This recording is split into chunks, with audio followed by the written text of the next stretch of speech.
Well, good morning all and welcome back once again. This is John here with Crypto Top 10, bringing you some of the trending articles in the crypto space. Give you a little bit of an update to start, continue, or end your day.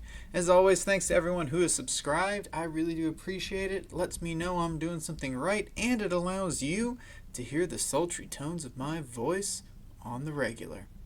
If you're into that type of thing, which, no judgment here. And also check out down in the description a link that will take you to all the articles or links to the articles themselves, so that way you can do your own research when you've got free time. But hey, let's hop on into things. Glassnode is now presenting some evidence that the Uniswap team might have misled us slightly over token vesting. Whether intentionally or unintentionally remains to be seen, but they did a little bit of digging. They're calling Uniswap's decentralization into question while insinuating that the platform's developers might have intentionally misled the community about how the team's allocation of Uni tokens will vest over time. They're insinuating it, but again, there's no evidence, but let's get into it. So according to Glassnode, while the distribution schedule shows them vesting gradually, the tokens allocated to the Uniswap team and investors are currently held in regular Ethereum addresses, with no transfer restrictions. In contrast, the governance treasury tokens, i.e. the ones all us plebs are getting, are locked up in smart contracts and will be released programmatically over time.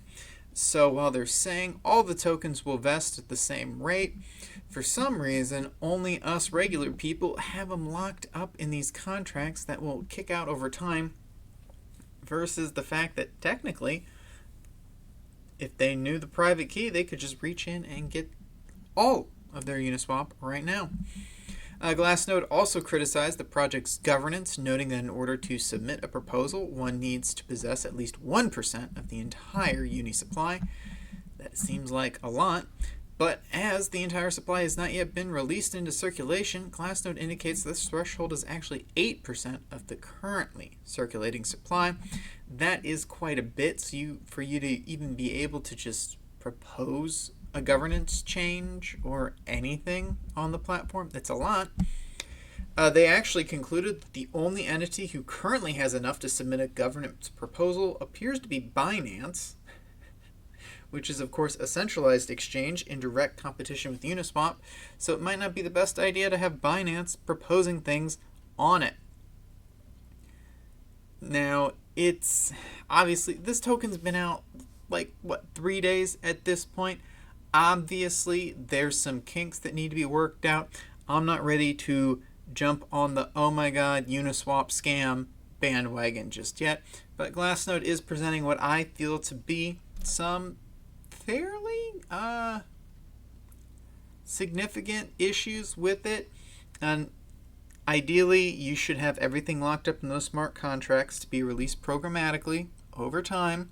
No one should get more than the rest or get them faster than anyone else, and the amount of Uniswap you need to actually submit a proposal should be changed.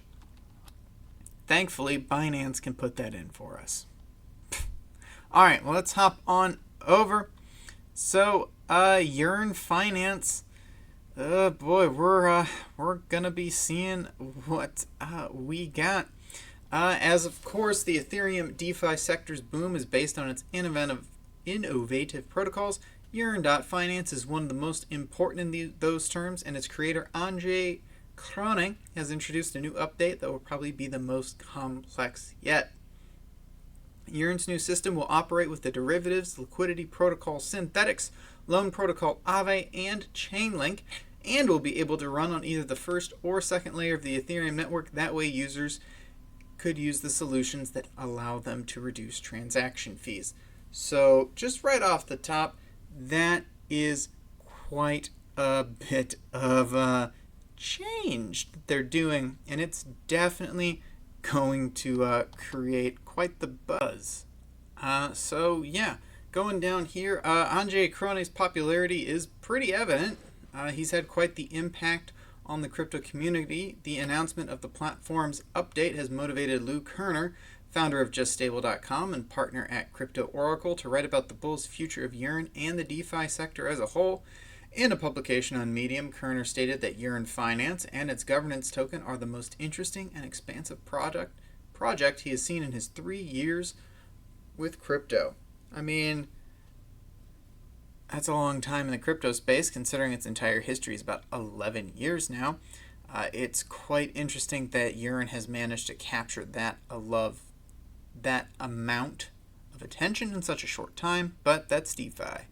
So Kerner shared an image of data analysis firm Masari comparing Yearn with Amazon. This is due to the protocol's features that allows it to offer users a simple method to enter the DeFi sector to do yield farming without having to know the benefits of each individual protocol. I mean, it makes sense. And Yearn also has at least one product in the 6 main areas of the DeFi industry: asset management, insurance, venture capital, decentralized exchanges, lending, and stable coins. They have all that. So they got their fingers in all the pies, and they do it in a very simple and user-friendly way. So yeah, I can see why it's popular. So Kerner argues that Yearn.Finance's constant innovations will make it effectively a difficult protocol to fork. He further stated that Krone's latest announcements, if completed according to plan, will make Yearn.Finance a game-changing platform, predicting Yearn and the YFI token will reach between 241,000 to 315,000 by the end of 2024. Get yourself a couple of them bad boys and you are set for LYFE, according to Kerner. About YFI's investors and Andre Krone, Kerner concluded the following, citing another community member. YFI is like volunteering for a spot on an expedition, like the great European explorers or the first men in space. The danger, risk, and rewards are all well known before stepping on, and Andre Krone is our Ferdinand Magellan. Wow. They're comparing him to old white guy. Cool. But instead of circumnavigating the physical, we will be the first to rebuild the financial. That's a little bit lofty. As always, things can change very quickly, particularly in the DeFi area of the crypto space. That is still high praise, and I hope he's right. I hope Yearn.Finance is 315,000 in 2024. Yeah, but leaving that behind, let's hop over and talk about Bitcoin. Traders are turning a bit bullish after the price of Bitcoin hit 10.7K. Oh yeah, it abruptly rose 6% from 10,136 to 10,743. After this powerful 24-hour rally, analysts are now turning cautiously bullish for various reasons, but will Bitcoin price be able to tackle the 11K mark again anytime soon? Currently, the factors that appear to be lifting investor sentiment are negative funding rates, Bitcoin whale activity, and the dollar's weakness. So Bitcoin future exchanges utilize funding to ensure there is a balance in the market, and it disincentivizes the majority of the market to prevent the market from swaying to one side or the other for pretty long periods of time. When the funding rate turns negative, it means the majority of the market is shorting Bitcoin. Typically, when funding rates remain below zero for a decent amount of time, it causes a short squeeze and a surge in Bitcoin price as all those shorts get abruptly kicked to the curb. There's also some optimistic whale activity that they're keeping an eye on. A lot of people are moving their Bitcoins around, and whenever that happens, there's typically a surge. So we'll see. As well as that, due to the number of COVID-19 cases in the United States, lawmakers locked in a vicious stalemate over the future of a much needed stimulus package, and this is leading to strategists to speculate on a weakening US dollar. Before the initial rally, Michael van de Poppy, a full-time trader at the Amsterdam Stock Exchange, said 10,700 to 10,800 is likely Bitcoin. And he also said that if the dollar slows down, 11.2 to 11.4 should be pretty reasonable target. Never, ever bet against the United States. Flubbing something up right now. So I expect we'll see that pop up, especially if the dollar continues to weaken. But it's good to see that there's some green in the world, because my God, has it been nothing but red for days on days on days.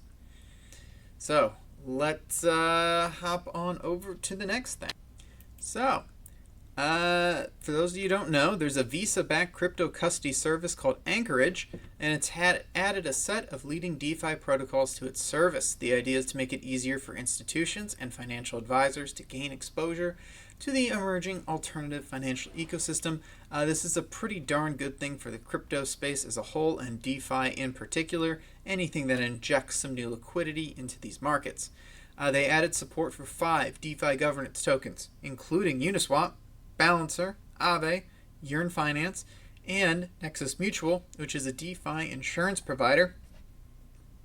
Anchorage holds the keys to these digital assets in highly secure settings on the behalf of its customers, and the new additions should make it easier for institutional clients and new entrants to confidently invest in the rapidly growing DeFi products. Yeah, that's what rich people like. They like an intermediary. It makes them feel like they're doing less of a risk. Also, there's someone in a suit who can shake their hand and pet it and tell them it's going to be okay. Don't worry. Don't worry. It's going to be okay, big guy. Pansies. Anyways, Anchorage has previously added support for other DeFi protocols, among them Compound and Maker, in addition to more established assets like Bitcoin and Ethereum. Established is a relative term. The recent additions, however, signal a broader shift taking a hold of the crypto landscape as utility and earnings generated by DeFi push the assets into investors' portfolios. Like I said, the more attention DeFi grabs, the more people are going to look at it, the more people potentially buy it, the more people will buy other cryptocurrencies. So this is just good all the way around. Good on Anchorage. But hey, let's talk about Ethereum. So there is a bit of a back and forth on Twitter, and it's worth talking about because it has to do with the Medallia testnet. So the last Ethereum 2.0 testnet that is going on. It's been in operation and is growing in terms of staked Ethereum and validators since early August. However, not all the validators are happy with the experience, and one has stated he's no intention of staking on the beacon chain when it's lost. So, is Ethereum bad? Well, this Chase Wright guy, says he's participated in a lot of the Ethereum 2.0 testnets. He's done extensive testing on multiple networks using multiple clients and has become highly familiar with their operations. Firstly, he claimed the average Medallia validators have yet to profit due to a bug in the client, and the most popular for testing is Prism, which has over 90% of the share.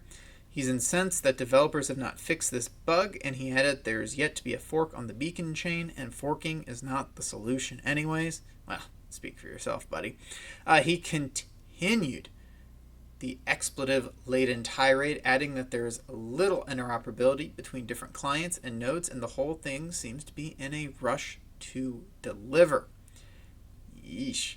So he's got a pretty negative opinion on things, though he sounds kind of like an overly confident, cocky guy who maybe just wants things to move faster than they are, maybe a little impatient. I don't know. I'm speculating.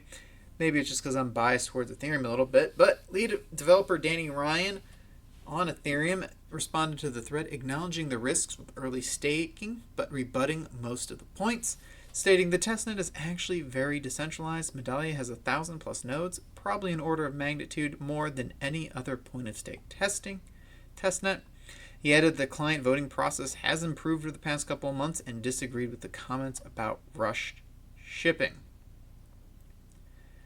He did say, I don't expect phase 0 participation to be for everybody, and that there's plenty of risks in staking Ethereum 2.0. There's going to be a lot of people jumping in when this finally launches.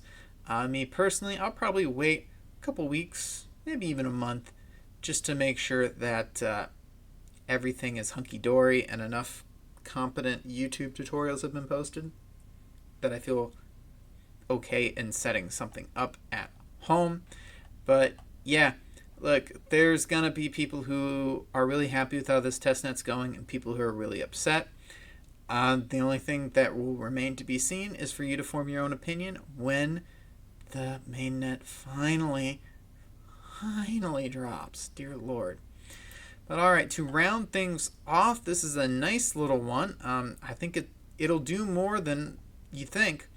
So a new bill is talking about putting U.S. crypto exchanges under a national framework, and that is huge for us Americans. So the Digital Commodity Exchange Act of 2020, introduced on Thursday by Representative Michael Conway, seeks to create a federal definition of digital commodity exchanges, putting them in their own legal category and charging the Commodity Futures Trading Commission, or the CFTC, with oversight. I love it. I'm so glad they're finally talking about this. So the bill outlines a new framework for digital currencies and treating them similarly to commodities. Under this framework, crypto exchanges would enjoy a federal jurisdiction, allowing them to operate in the entire U.S. rather than applying for 49 different state money transmission licenses. That is partially why this is so huge. It makes it so much easier for these exchanges to operate because they don't have to go state by state. They can just apply to the federal government. One and done. Dear Lord. It would build on the existing commodity market practices required of the Futures Commission's merchants to protect customer assets. It would require segregated customer accounts, hold them in with regulated entities.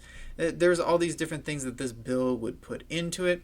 So Conway, good on you, man. He's a ranking member of the House Committee on Agriculture, which actually oversees the commodity exchanges in the U.S.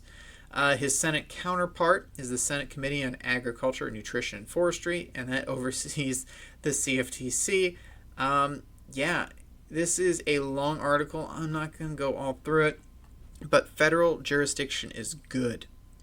It allows these exchanges to just apply once, they get approved or denied, and we can all move on with their lives, versus, you still see Binance.us is going like state by state. There's still like 11 they can't operate in. They just took off 2, I think like Florida, and I can't remember the other one. Talked about it in earlier videos on the channel. Feel free to pop on back and check them out. Oh, look, an advertisement for Backed. Dear Lord. I remember when that was the big thing. But that will do it for the trending articles in the crypto news space. Top 10 coins by market cap. Look at that. A sea of green. Biggest winner out of the bunch. Chainlink is up 22%. Getting close to $10. It's about gall darn time. Since there is no biggest loser, simply the one up the lowest amount right now is not Tether, because I don't care about that, but XRP is only up 4.3%, though after the freaking week we've had, it's nowhere near what it was before. My portfolio took quite a hit. I don't know about y'all. Biggest winner in the top 100 of the last 24 hours is, of course, Chainlink with that 22%, followed by Synthetics, up 18%. And the biggest loser, Cybervein, CVT, it's down 3%. What a good day for the market. There's actually, out of the top 100 coins, there's 1, 2, 3, 4, 5, 6 in the red, and 4 of them are stable coins. So realistically, you really can't go wrong in the top 100 today. How about that? Oh, look, old Avalanche. Cool. But that will do it for Crypto Top 10. As always, thank you for watching. Thank you for subscribing. If you haven't subscribed yet and you made it to this point, you just might as well. You're trapped here with me for all eternity. Wahaha. And check out the description for the links. Alrighty. I don't know how to end this, so I guess it's